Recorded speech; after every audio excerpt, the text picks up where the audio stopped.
Have a hot flash. Cool off over there, Mandy. We're back. We're ready. Woo! We're here for another episode. We got Adventures in Business Live. All systems are go. Happy Martin Luther King Day. Mandy, how are we doing? How was your weekend? Oh, Monty. Okay, so it was Scoot's birthday last weekend, and we had a couple friends that wanted to go out to dinner. And Scoot normally just defaults to whatever the group wants to do, but this particular time, he really wanted to go. He had a very specific thing he wanted to do. He wanted to go to an old school Italian restaurant, and he wanted to dress like we were in the mob. So, which normally I'm the one that wants to be in the costume and stuff. This is very unusual for him, but so I loved it. But I didn't want to over encourage it because then I didn't want him to last minute not want to do it. Right. So I played it real cool, even though I was secretly so excited. So we went to this great Italian restaurant and I teased my hair super high and I wore a lot of eye makeup. I wore more eye makeup on Saturday than I probably did in all of 2025.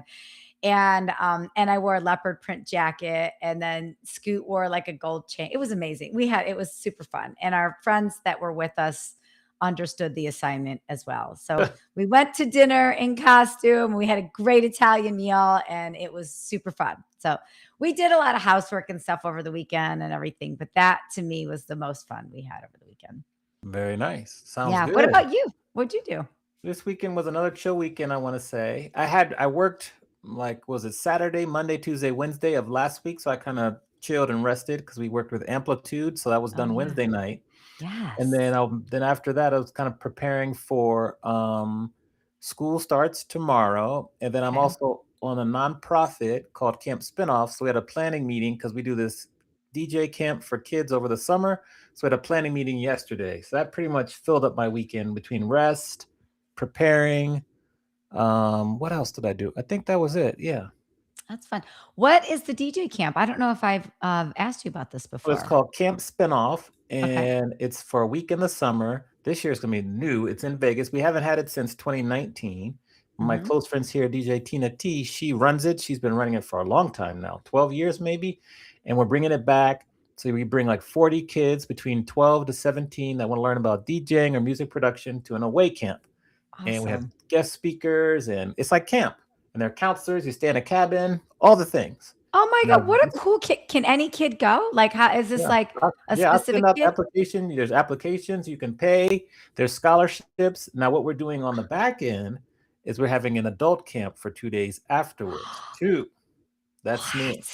So an adult DJ camp? Yes. Yeah. Amani, this this is in line with my creative thing, Okay. This sounds so fun. I'll send you the information. You can join. Come up to, I forget where we're going to be, somewhere a couple hours north of here in the summer. Spread the word. All right. I will well, we've got to talk more about this because in the Yeah. back of my head I'm thinking of like some of my friends with kids in that age range that Yes. that would thrive doing something Mhm. creative and cool like and you're such a good teacher. Yes. Did I meet DJ Tina? I feel like I have. No. Maybe I think you met her at IMEX last year, not I did. 2025, but Okay. Yeah. 2024. She was there. Yeah. I thought I did. Well, that's Yeah. super cool, Monty. Yeah. I love Yeah. let us know how we can support you. That's I really will. rad. For Yeah. sure. Yeah. So Awesome. speaking of support Yeah. and creativity, who is our guest for today? Returning guest for today. We've got a two-peter right here. Yeah, well, she is a thought partner for women. She helps them lead, she helps them show up on their terms, and helps women live a fully aligned and more fulfilling life. She's a repeat guest. She's the founder of Noteworthy. She's an author. She's a recovering psychologist. And she has been a personal inspiration to me for more than 10 years. Welcome back to the show, Alessandra Wall. Yes. Round of applause there. Hi, hi, hi. I'm kind of excited about all this, except for summer in Vegas, which sounds terribly hot. Everything else sounded hot, but like the good kind of hot. Like Yeah. Paris Yeah. Hilton, so hot. Well, welcome back. I guess my question would be, what does it mean that you're a recovering psychologist? I don't know if we talked about that the first time, so explain. We talked about this like okay, the biggest difference is it's exhausting to be a psychologist. It's super rewarding, it's exhausting, but there's this framework that you move into as a psychologist about being very careful about how you handle people and deal with people. And it's the opposite of the way you need to be in this advisory space. Right. In this space, I just have to assume that people can take it, that I can dish it, that they need it, and you got to be straightforward. I have a tendency, Mandy knows this, we've talked about it, to sometimes slip into what I call Dr. Wall mode. And she's very soft and very nice and sweet. And she's great. She'll eventually get to the place you need to go. But I love it so much more when I can just show up as Alessandra. And I'm just going to say it like it is. And I'm going to tell you what you need to hear. And I'm going to help you think through the things you need to think through. Okay. I will say this though, Mani, from an advisory standpoint, as an executive woman who has been advised by Alessandra, scientifically, it is so valuable that you have that in your back pocket. And you don't have to lead with the PhD, you don't have to lead with the doctor part, but like that science shows up in how you advise women, and it is so valuable. So I guess a follow-up question to that was like, do you think people notice that? Like when you're advising them, do they notice? They might not notice the switch between the two, but do they notice like, wow, this feels better than therapy. This is coaching. This is more than anything I could have. I think they'll say this is more than coaching. Yeah. Right. That is where the place. So it's not like many of my clients have therapists and they can tell the difference between this is not therapy. Again, because I am going to hold them to a higher standard. I expect more. I know they can do more. I'm going to push harder. And a lot of my clients will go, but this isn't really coaching in the sense that I'm going to go deeper than simply teaching a skill, or actually, I don't do that work anymore. I don't do the basic skill building. That's why I say, used to reference myself as an executive coach. I'm like, yeah, but not really. My clients keep on saying, but not really. Like you go deeper. So it's the mix, and it isn't a bad thing. It is absolutely valuable. Actually, today on LinkedIn, I posted something that comes from my psychology years, from being a child psychologist, which was like the first version of my career, completely tied to leadership.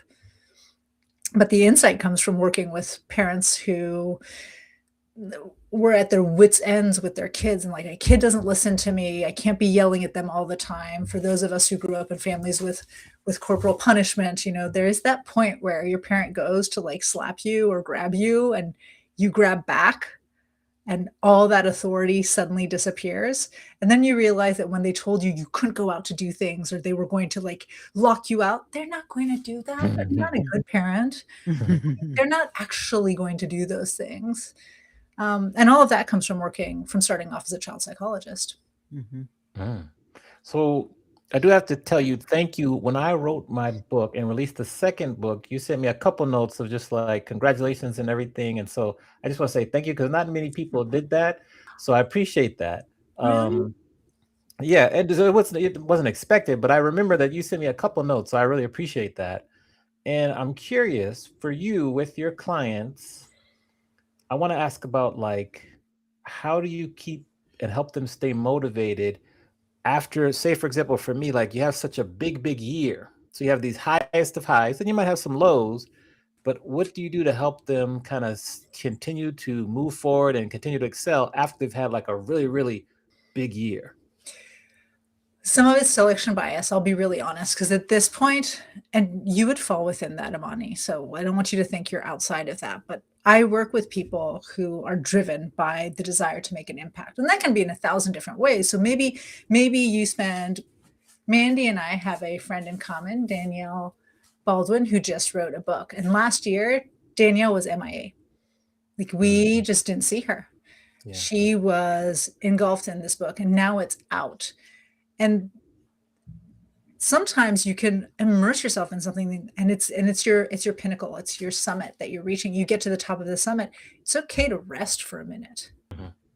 It's okay to bask in the joy of it and then to slowly allow yourself, once your nervous system has realigned, to go, okay, but what do I want to do with this?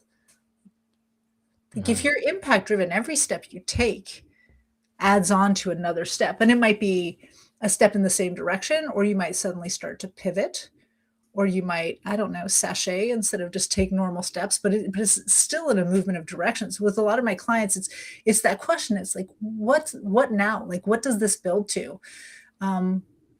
What at your core, to me, this is a big question. What at your core drives you to do the things you do every single day? And when we as people and as leaders, leading in our lives or leading in businesses, whatever it is, get that, then we can start mapping, like, what does it look like to actually not just have those as really nice words that make us sound great on our websites and bios, but directions and a map towards the things we want to unlock for the world. So I'm curious actually about you. Like you brought up this, why did you bring up the question? Are you I was asking for a friend. No, just kidding. It was for me. Yes. So every week, this is an Amani coaching session. What? Yeah, I mean, I love He's it. got his journal. He's got his journal out. Yeah, yeah. You got the experts here. Why did I ask? Yeah, No, because absolutely. that was such a big accomplishment. And I did, and then I went on the book tour over the summer. So I really kind of got burned out or whatever, but in a good, not in a good way. But so now I'm like, okay, it's a new year. There's no book released this year. Focus on growing my coaching program. So what can I do to maintain a level of, I don't want to say intensity, but just continue to like move forward and do well, and not really still ride the coattails of the success of last year. That's basically my reasoning. Well, do I have permission to coach you?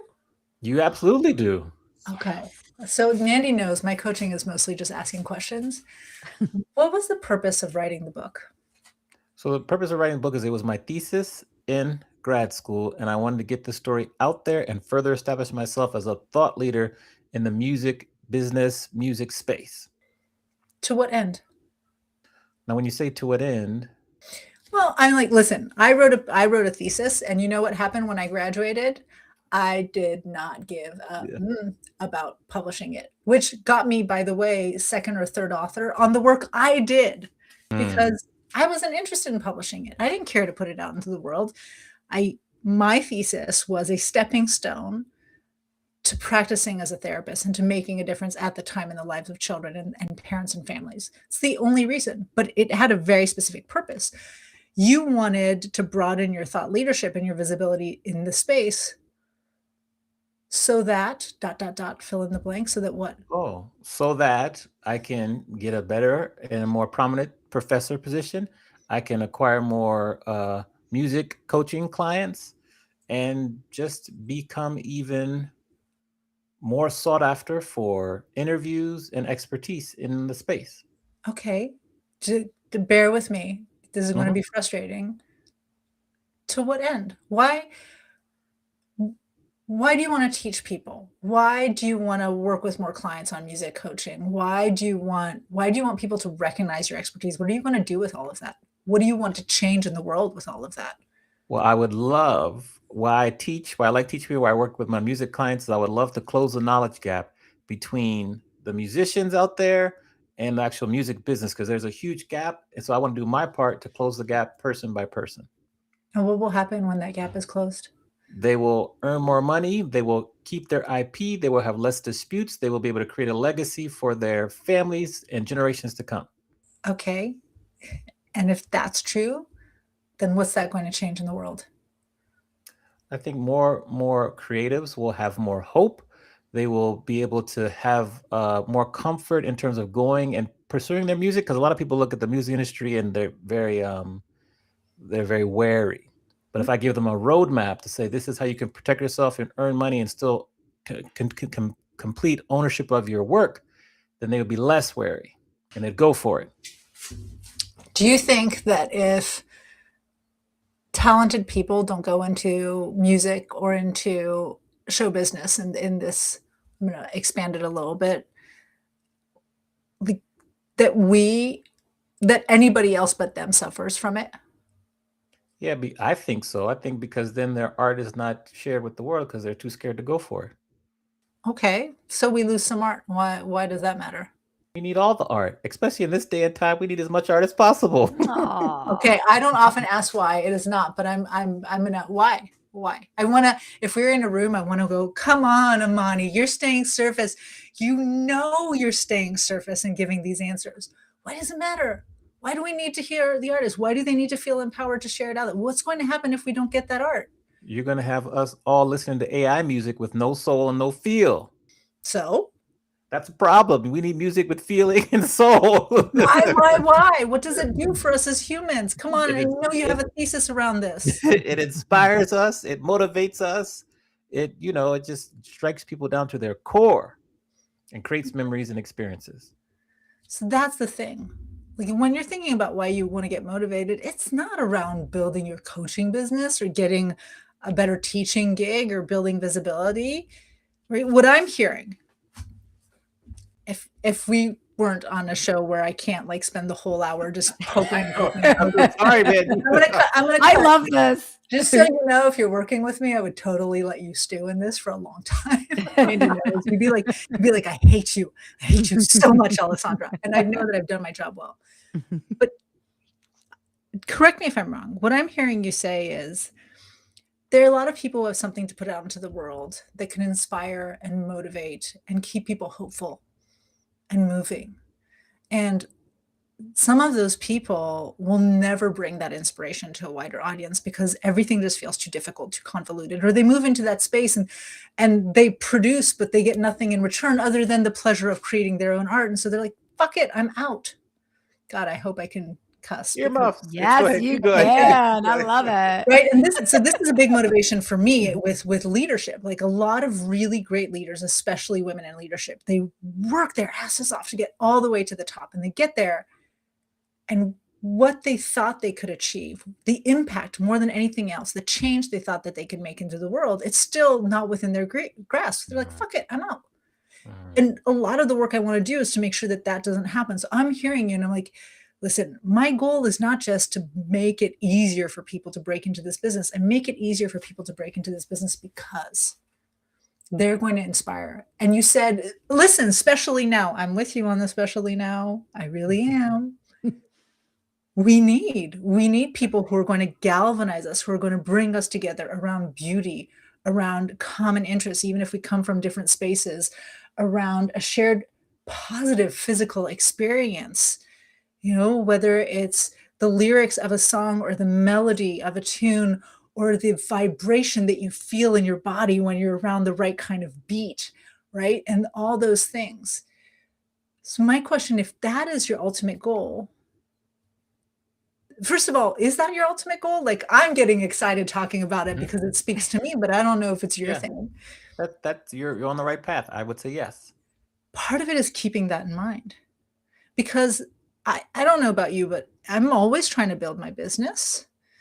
But if the only thing that I'm thinking about in motivating me to build my business is how do I get my numbers up? What is my revenue goals? How many people are coming in? What's the lead list looking like? It feels like a hustle. And it can be really depressing depending on the time of the year, or really exciting and exhausting.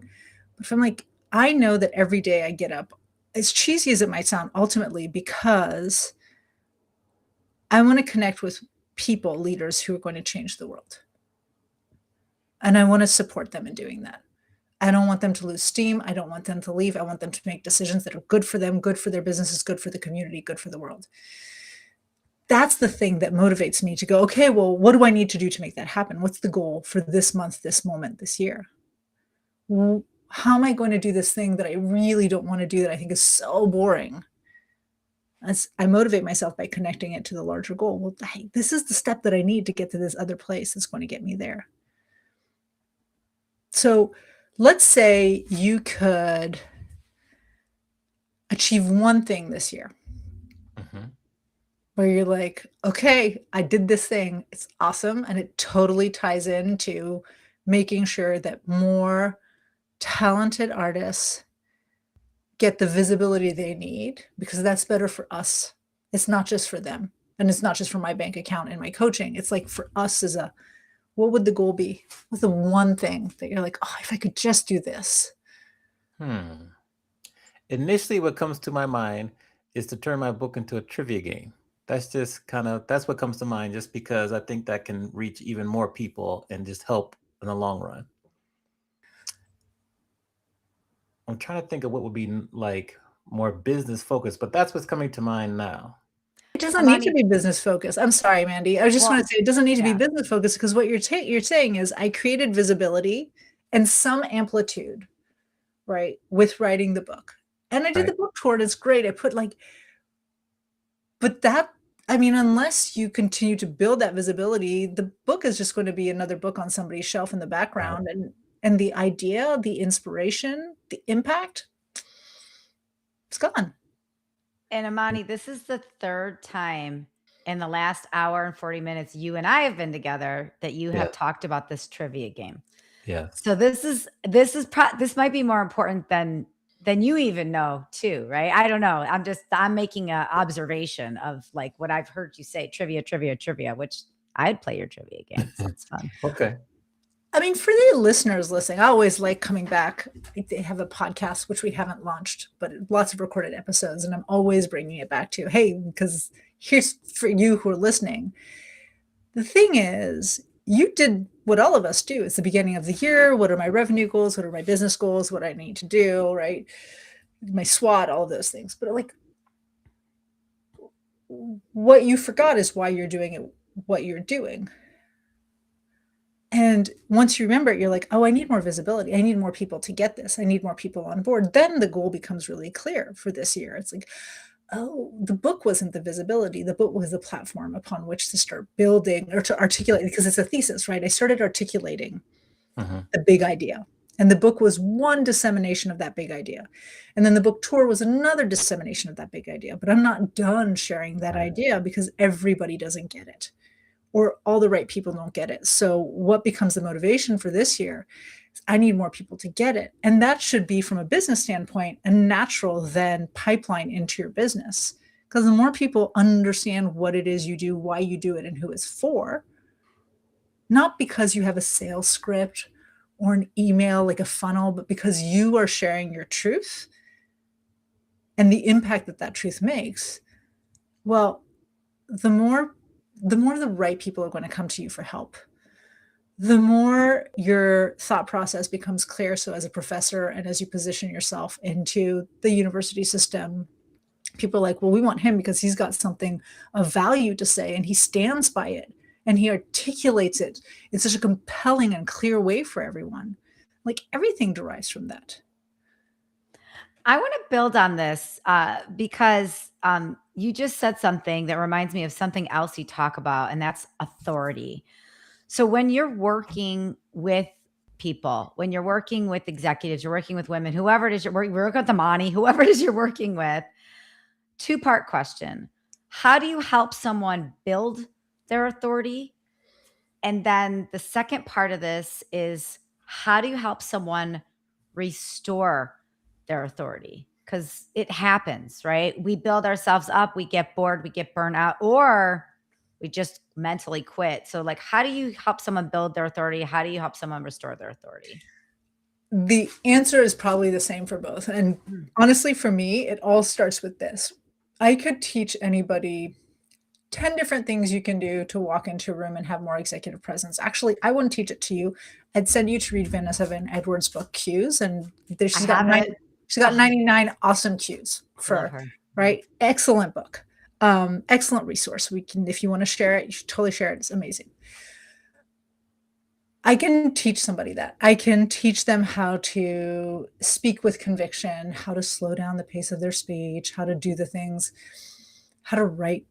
None of that matters if at your core, you're not clear about what it is you bring to the room, the world, the conversation, why you want to bring it there, and why anybody else would give a damn.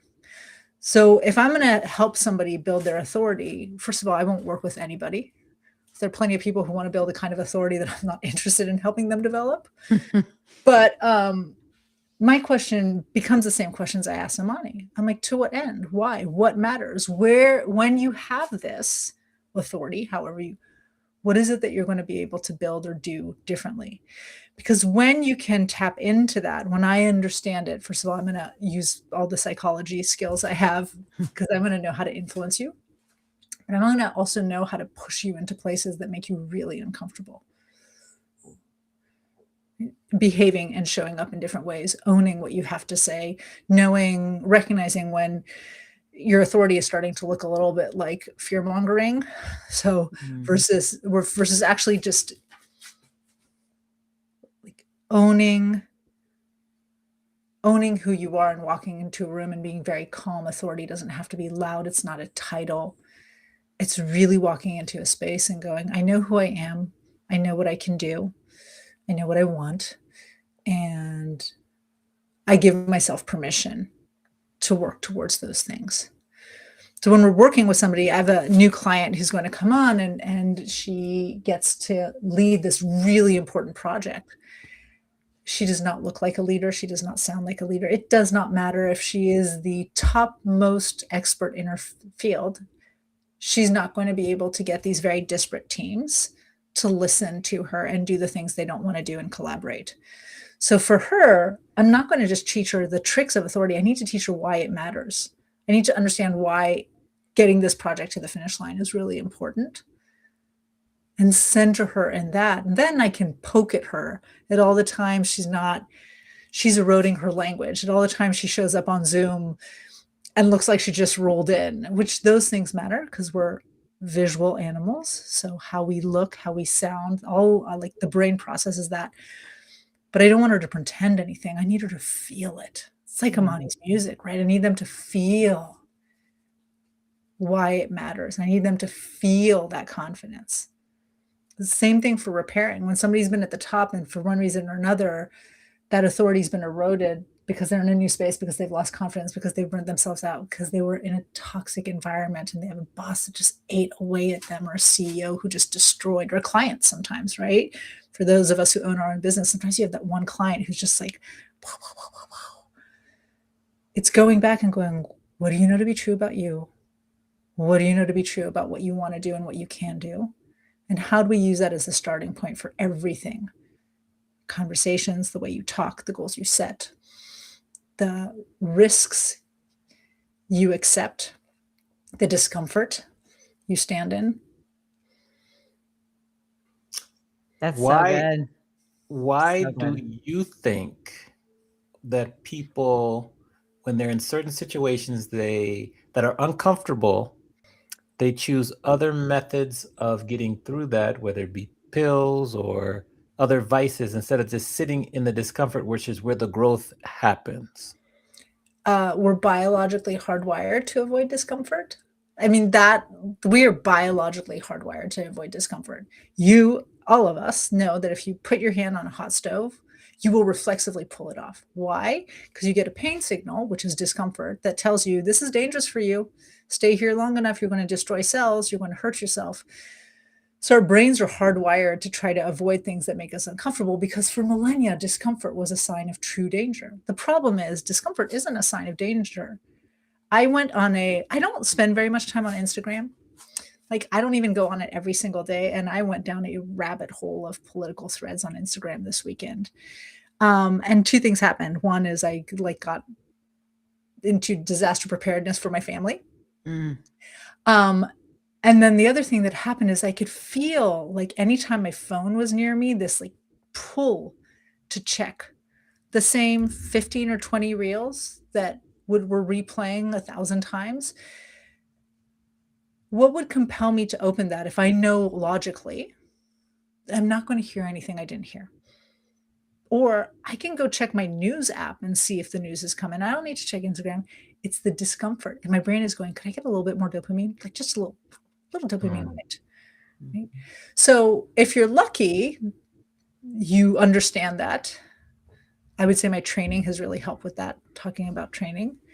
And I can sit there and go, that is like a drug addict, right? Like I have to sit through this. Nothing bad is going to happen. It's just discomfort. I can distract. I can whatever. I can go and do my own thing. But if you don't have that awareness, we're just biologically designed to avoid discomfort. So discomfort, by the way, but that avoidance, by the way, you talked about pills and substances and things like that, but numbing your brain with scrolling anything that's visual media is another one. I talk to a lot of my clients and I will procrastinate.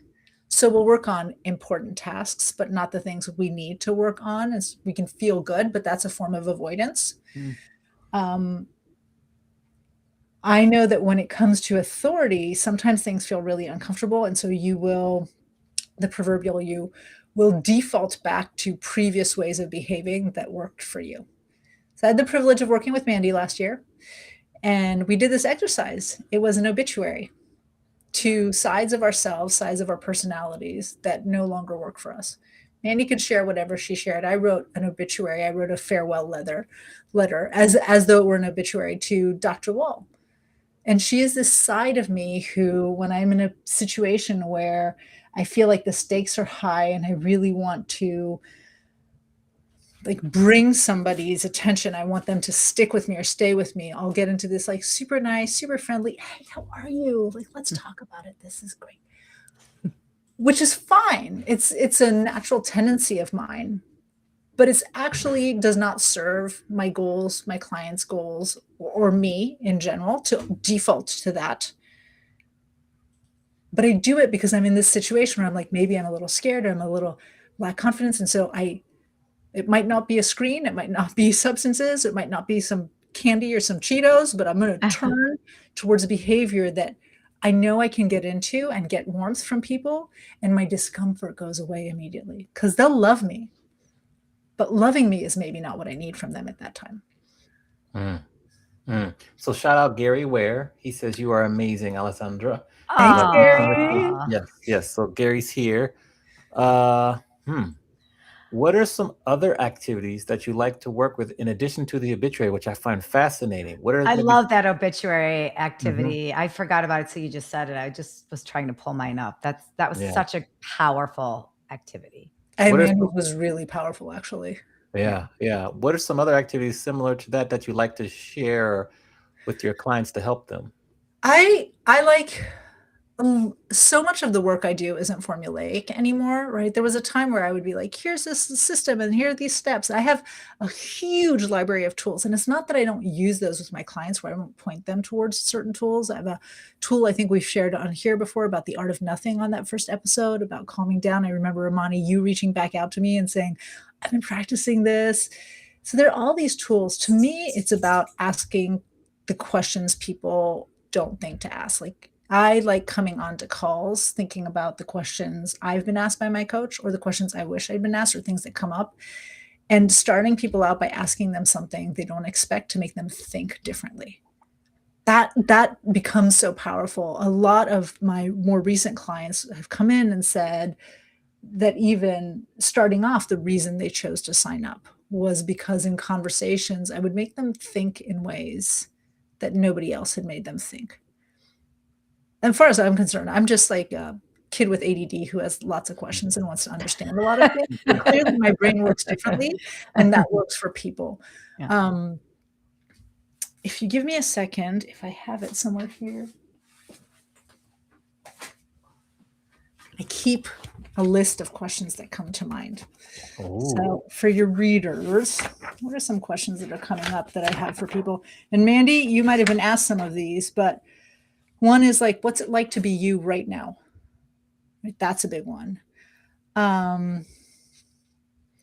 We've worked on this one, keep, cut, double down.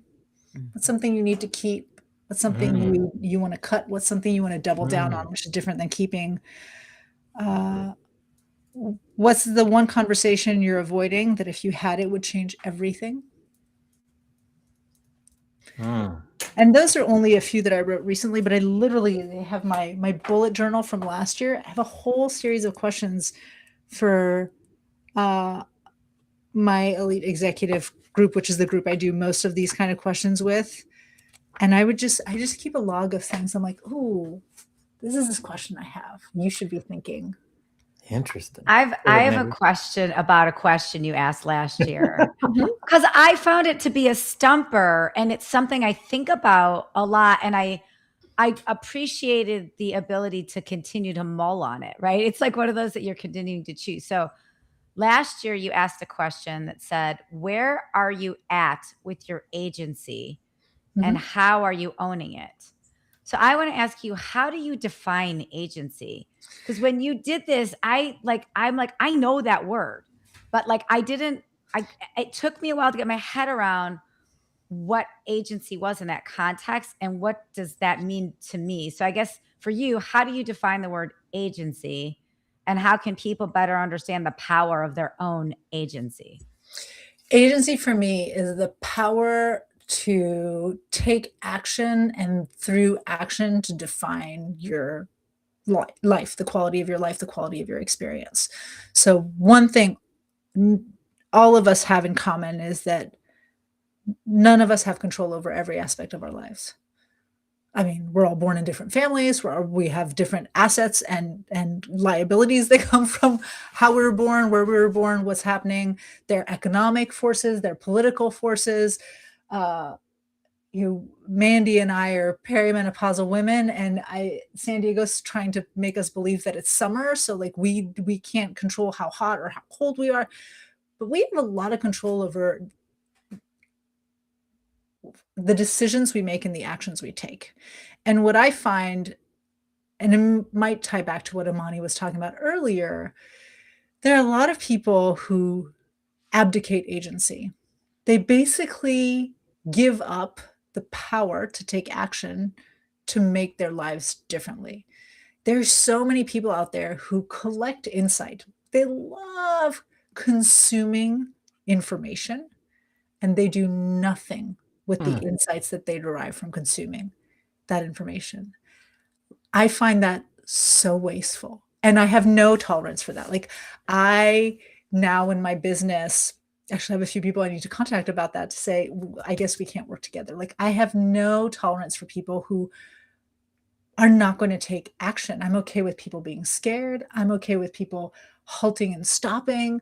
But I'm like, if you're working with me, and if I'm going to work with you, it's because you want to do something differently. You want to have an impact. So we can be scared together. We can be uncomfortable together. It can take us time. We can screw up all we want. But you have more control over your life and over the quality of your life than you believe.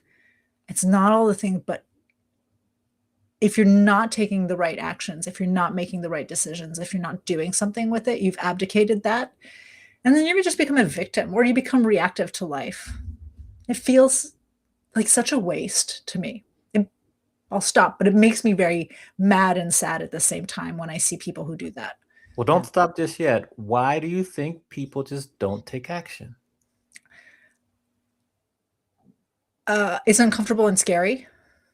Hmm. And in a couple of ways. Sometimes you realize that the action you need to take is going to require you to show up very differently, or going to require you to go through pain or discomfort. That's one reason. A lot of the people I see who don't take action because they don't know the perfect move to make. So they get caught in this like, well, I could do this, or I could do this, I could, and then you stay in the smush in the middle piece. But even that is more comfortable, right, than anything else. I think being in limbo is the worst thing in the world, but a lot of people will choose to stay in limbo because they have this false idea that there is a perfect option, and that if they don't take the perfect option, everything's going to blow up. But what will happen in most cases, if you don't take the perfect option, is that you will face a situation that allows you a number of different decision points. When I was a psychologist, and I talk about this concept because I've talked about it since, I mean, I went into therapy, especially with kids, because I wanted to show kids how, despite living in families where technically they didn't have authority, whatever, they still had agency, and give it back to them. I used to say back in the day, the only time you don't have agency is when somebody has a gun up against your head. And then I'm like, no, that's not true. I've had a gun held up against my head, literally. And I had choices. I didn't like the choices. I had the choice to comply.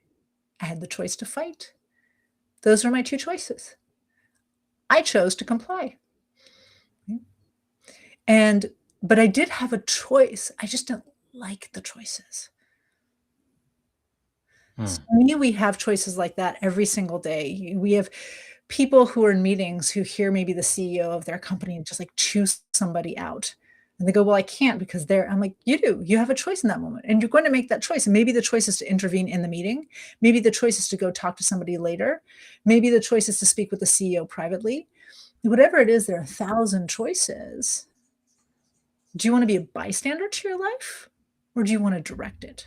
I want to work with people who want to direct it, even if they don't know how to do it now. If they're coming to me, it's because they want to direct it.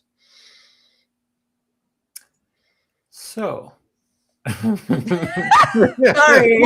Let me hear your transition to this, Amani. Like you, speaking of your questions, I believe you have some interesting questions for us, because this is your second time here, so you know the game about flipping the script. So what are the questions you have for us, Mandy and myself, today? Nothing is off limits. What is said question, and who do you want to ask that question to first? How many questions do I get? One each. One each. Yeah.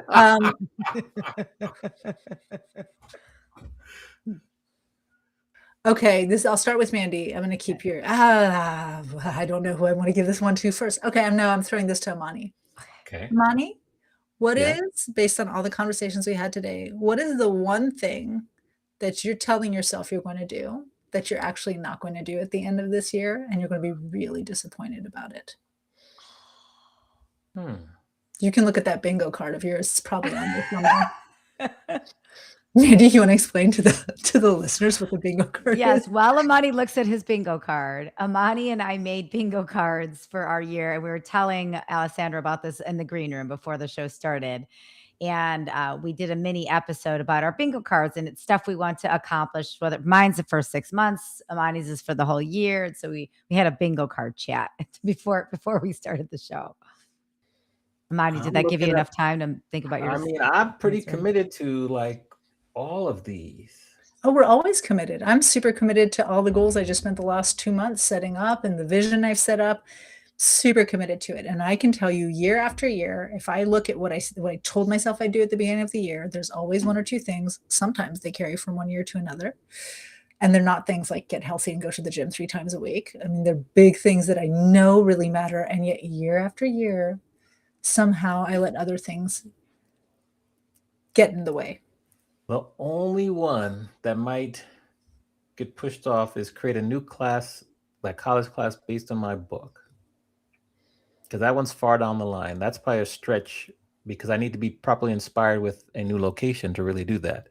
So that's maybe one. Okay. You can keep this question in mind as a general question. What's the one thing I'm telling myself I'm really going to get done that I actually know I won't get done, and I'll be really disappointed? Because if you have that in mind, then now you have insight and you have a choice. to suddenly move priorities, to set up things, to get the right people or the right things so that you move towards it, or to just say, screw it. I know I say I want this. I don't really want it. It's not going to happen. What if I freed the mental space and removed this goal altogether? Because it's just not going to happen. Yeah. And then you just don't feel bad about not getting it done too. Yeah. I think that's the thing, right? Because you put all these things on yourself and then you're just shaming yourself for not getting it all done. It's just like this feedback loop of like, you put all these things out, then you're mad at yourself, then you don't do it. It's like, well, just don't put so much on yourself. Yeah, it's just back and forth, right? Yeah. All right. Mandy, I'm torn. There's a question I mentioned at the beginning that I was like, oh, I'm curious about this. I want to know, which ties to your bingo. But actually, since we did mention the obituary, I know you can't find it. I can't believe I just you pulled can't it. I found it. I found it. I'm really curious, that Mandy, where does she still show up? Ooh, hold on. Let me just look at the obituary really quick. I'm gonna. While Mandy looks at that, the reason I'm asking her this is because I might have written an obituary to Dr. Wall. I literally sent it out as an email, as a newsletter, and people are like, I thought that you had died. Yeah. Don't do that. Don't scare the people. Just from the title. And I'm like, you would not find out through an email that I died. I mean, not if we were that close. Somebody would call you. But I know, I know that version of me still shows up just by writing it and having it in mind. I can spot her and I can let go of her much more rapidly to be the person I actually am, not to lean on the person I used to be who doesn't always serve me. Yeah, I found it. Okay. I just scanned through it really quick. And I'm fine with sharing the obituary in the show notes. Like if you want to see my obituary, I will share it. It's a weird one. You may not understand it, but it makes sense to me, but I'm happy to share it. I think where my obituary shows up. So I wrote an obituary, like I was saying goodbye to old Mandy, right? And I was welcoming in new Mandy, but new Mandy were actually my surviving 3 children. And each child was like, child 1 was Clara, the creator. Child 2 was joyous Jill, and child 3 was humorous Hildy. So I was saying goodbye to this seriously smart Mandy. And I think where seriously smart Mandy still shows up is like if I'm in a new situation, like a new anything, new networking event, a new group of people. For so many years, I wanted people first to think I was smart. But my core is actually I'm silly and funny and shiny. That's where I'm more comfortable being. But somewhere along the line, I was taught that being silly and shiny is not serious enough. Like people won't take you seriously if you're like that. So I put that Mandy to bed for a while. And seriously, smart Mandy came to the party.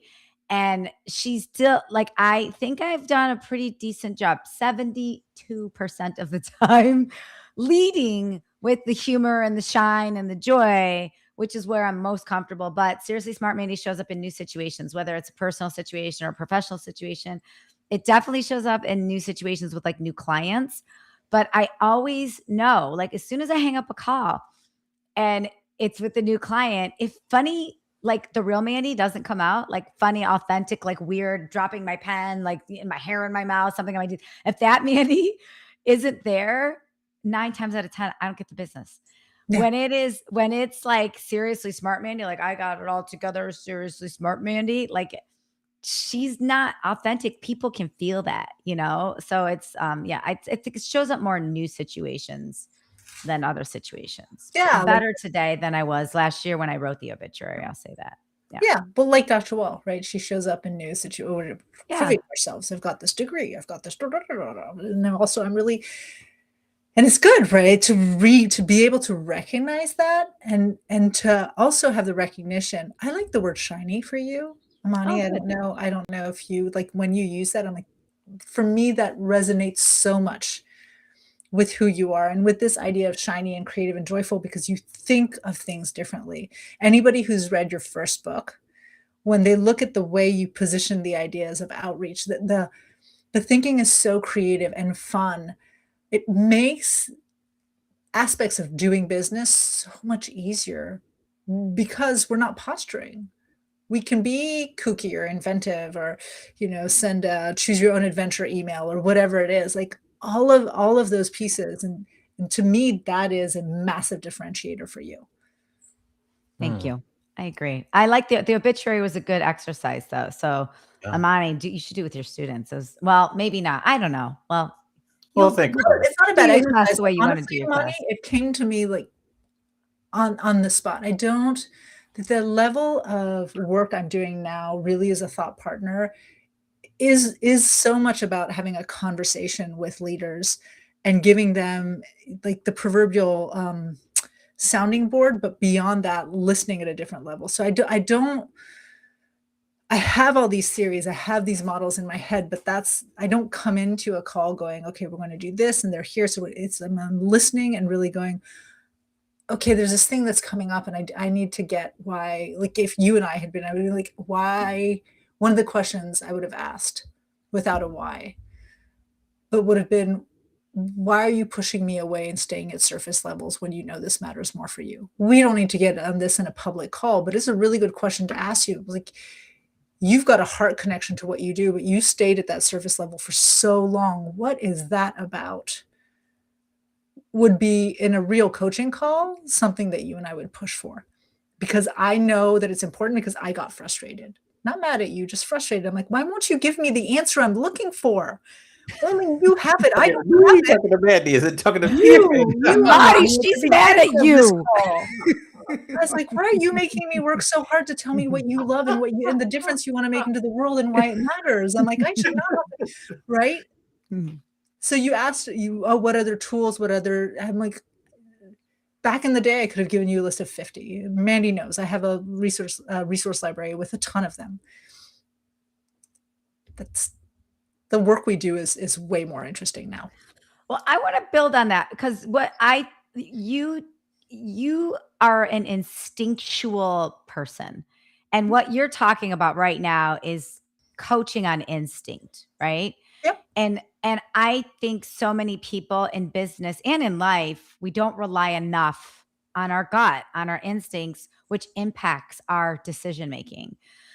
So can you just expand a little bit on that? Like what you're seeing out there in the world right now with all these people you're interacting with regarding instincts and decision making, and how we can hone that a little better instead of just quieting it down. I love AI, but I think one of the ways you can hone it is to not ask AI to solve so many problems for you. Instinct. Okay, some people are just naturally instinct driven. Like some people are natural athletes. If you put a basketball in my hand, it's not pretty. Like my hand coordination instinct. My son was making fun. I was so happy I jumped and I was able to touch the ceiling yesterday. And I haven't been able to do this in a while, but he mocked the way I was jumping. And I was like, dude, I don't care. Freaking touch the ceiling. And it was not a running jump. So I might not have those instincts in that space. But when it comes to listening to or hearing people, I have a clarity. My brain works in a way that allows me to listen at a different level. But that instinct was honed from practice, from taking risks, from asking stupid questions, from being in the room. I've done a ton of reading. I can't reference anything I've read or learned. Incapable of doing it. It's just not the way my brain works. I love AI, as I said, but I see where there is a risk of any of us as leaders, as business people, as parents, as individuals, as friends, as lovers, of losing our instinct is when we leave the thinking to AI to do for us. When we speak into our AI and say, can you tell me what themes you've uncovered and what are the things I'm not talking about that I should be talking about? And AI won't just give you a question to help you figure that out on your own, to flex the muscle so that you learn how to do this. It's going to spit something out that might or might not be right, that usually is generic, and that I have a love for chat. My chat knows me better than any other AI, but that is designed to sycophantically please me. So the practice comes from being willing to make mistakes and going through the discomfort of not having all the answers and trying anyhow, and not feeling like you have to come in knowing everything and being perfect at everything. That's hard.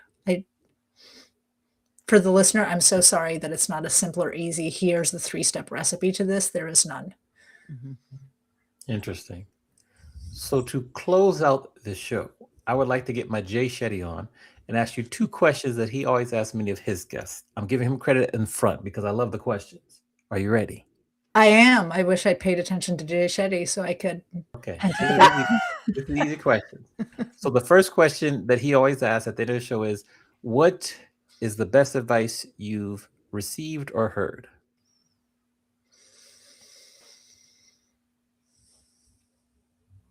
It's really hard.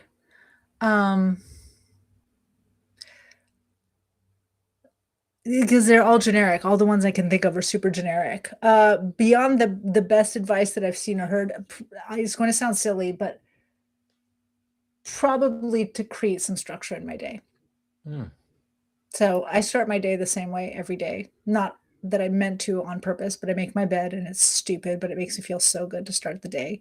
And when I start my day with meditation, everything goes better. When I maintain that structure in my day, everything about my day goes better. And on the many days, I'm outing myself, where I run into work or I allow other things to pull me aside and I don't leave that time, I'm fine, I'm productive, but my energy, my mindset, everything throws off. And it's not just that I need to meditate, it's I need to create the structure in my day and build myself into that structure. Got it. What's the worst advice you've ever been given or heard? Any advice around 2 things. Any advice around you can do anything you want. That's not true. Or around pursuing your passion and making it a job. You can't do anything you want. If I wanted to become a concert pianist or violinist, not happening. Can't become a Cirque du Soleil acrobat right now. But I can understand why those things speak to me and I can build them in different ways. And some of us are lucky enough to find passions that can translate into jobs and to not lose our love for the things we're doing by building them into careers. But there are a lot of passions you have that if you start making a job, you will hate, or that don't translate into something that you can do for a job and pay the bills with. Amen. Amen. With that, we want to share. Well, Mandy, how do we just you come back for the second time, so you know the routine. Is there anything new that we can support you with or help promote you or just kind of continue to spread your word to our platform?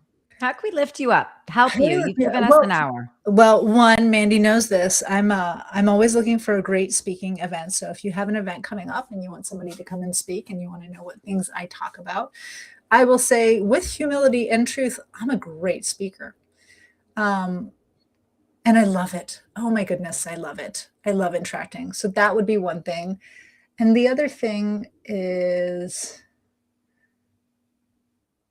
if you know of leaders out there who are really impact driven, who are looking not for remedial coaching, not for a boring, just executive tips and strategies, but really looking for a thought partner, we might not be a good fit to work together, but I love a good conversation. And I'm happy to push your buttons like I pushed Amani's or ask questions like I asked Mandy, even if it's just over coffee or a glass of wine or a walk. I love it. Or all 3. Yeah. Or all 3 at the same time. We've done that. Well, thank you again for round 2. I can say there will probably be a round 3, but we just appreciate you being with us. I can't wait to meet you in the flesh person one day soon. Yeah. And just thanks for being really filling up an hour. It flew by. So thank you so much for the captivating conversation. Thanks for having me. I love great conversation. And that's definitely what this was. So thanks. Yeah. Thanks for being here. Put you back in the green room. Round of applause here for Dr. Alessandra Wall. Here we go. Feel the dopamine levels go up with the sound of the applause. All right, Mandy, we are done with that episode. Who do we have to look forward to next week? Money. I can see smoke oozing out of your orifices right now. You have so much to think about. I love it. Yes, me too. That's what she does. She's a Yes. wizard. Mhm. Like, you will be chewing and mulling on this, and you'll journal about it, and magic is going to happen. Just Yes, things yes. you haven't even thought about are going to come out. It's amazing. Yes. Okay. Keep, Next cut, week. and double down. But go ahead. Well, what did you write down? Keep, cut, double down. Yeah, that's good. It's good. Okay. Jonathan Martin is going to be here next week. He's a president of ShowTech, one of our sponsors. So interesting to talk about production and leadership in production. It's a very hot topic in the meetings industry, but also we're so visual. Anytime you go to a meeting, anytime you go to anything, like, how is this production world keeping our eyes captive and keeping us engaged on the content and the information? So Jonathan Martin will be here next week. All right. Thanks again to our guest today, Alessandra Wall.